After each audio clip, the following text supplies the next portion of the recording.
In this video, we will talk about the concepts of greater than or equal to, less than or equal to, and not equal to, as well as the conversions between number classes, that is, converting a float to an integer, vice versa, and the round operator. Let's import the math library.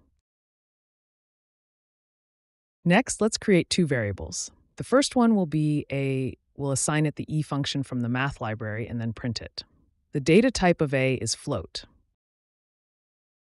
Then we'll create another variable called b, assign it the value 2, and print it. The data type of b is integer. Is the value of variable a greater than the value of variable b? True is a Boolean data type, and its opposite is false. Is the value of variable a less than the value of variable b? In this case, the output will be false. Is the value of variable a equal to the value of variable b? It is shown with two equal signs. The answer is no, it is not. If we ask the question the other way around, is the value of variable a not equal to the value of variable b? It is shown using the equal operator. The answer is true, because they are not equal. Is the value of variable a greater than or equal to the value of variable b? Yes, the answer is true.